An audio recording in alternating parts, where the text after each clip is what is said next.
Hi, everybody. Welcome to the WedgeCast, episode number 4 this morning. I'm very excited to bring a special guest, Jim D'Amico. He is the global talent acquisition leader for Celanese down in Texas, but he is all over the place.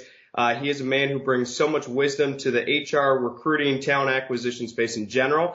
I'm excited to have him on the show. So, Jim, why don't you just share just a little bit of your background so the viewers can have an understanding of, quite frankly, all the expertise that you have. Yeah, I'd love to hear a little bit. So, thank you for that kind introduction. So my experience is primarily, the majority of it is in the TA space, some of it in the HR space, but mostly in TA. And what my area of particular expertise is in global TA and in taking TA functions that are underperforming and turning them around, generally through the use of best practices, continuous improvement, metrics and analytics, a lot of things that sound boring but are actually very fun. No, I think they're amazing once you actually get to the weeds of it. So no, that's incredible. So I guess you're the man to ask the great question to. So from the idea of the data-driven results, from the idea of the job-seeking market in general, like within the last 6 months to a year, what's new that I guess you're seeing that your team is on the forefront of, and what are you seeing that's looking a little bit differently? So I think one of the biggest things, Matt, is text, and text being used in recruitment and being used efficiently and being measured against. So the ability to send text messages to potential candidates, current candidates in process as a way of communication, and to have them interact via text is impressive. If you go to your email right now, I'm guessing there are probably into the hundreds of unread emails. But if you look at your text, there's probably none. And then Google goes ahead and adds that whole have you viewed this email sort of thing, and then sends you another follow-up, and so it just doubles and triples. So Exactly. So text is immediate. We're trained to respond to it. We get that sort of Pavlovian response when we hear the little ding come in on our phone. Yeah.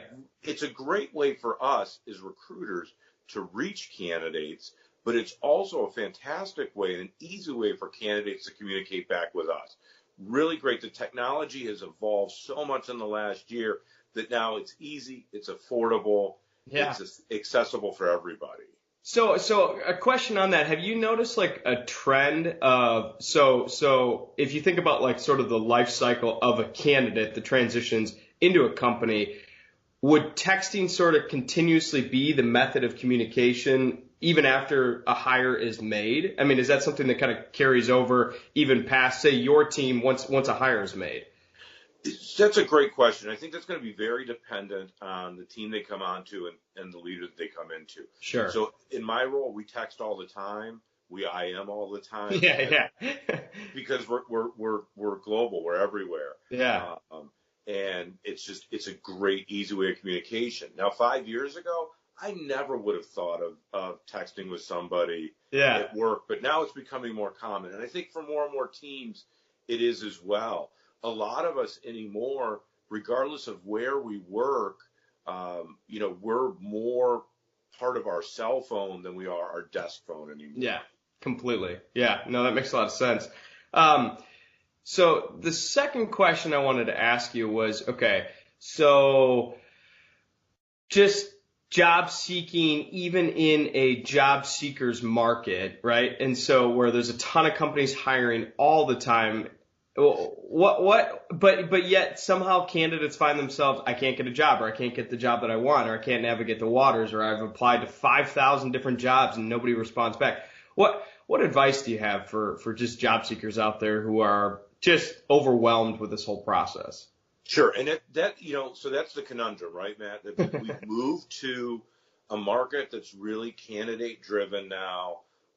And yet we still have these processes and these things in place that don't make it easy for a candidate. So I think probably the two pieces of advice that I have for candidates are, one, leverage your network. So the thought of going to a company website and just applying and crossing your fingers and hoping that gets you somewhere isn't always the most effective. Yeah. The shortcut around that is an intro from the inside.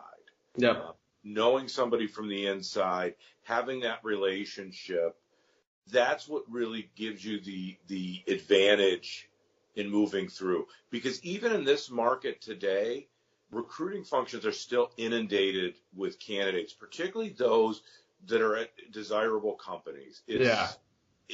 That has not changed much. So we're not at the days where, oh my gosh, only 4 people have applied. It's still in the hundreds for a lot of roles. So that shortcut's great. The other thing that I think candidates could do a much better job of when they are in the process is remembering the difference between a good candidate and a really great candidate. Every candidate can list the tasks of the job, and talk about performing those tasks.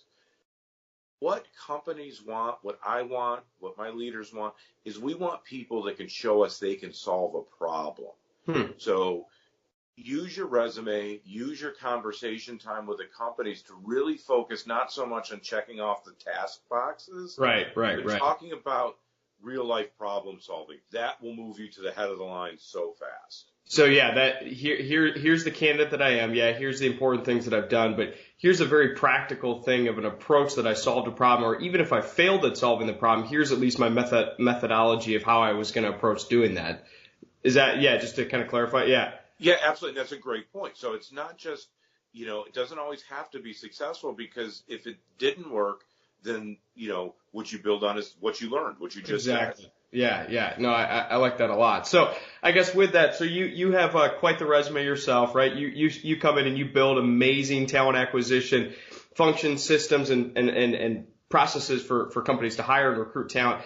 So if you found yourself job seeking today, what would you be doing differently than maybe you would have, 5 years ago, or a year ago, or 10 years ago? What, for yourself personally, what would you do differently?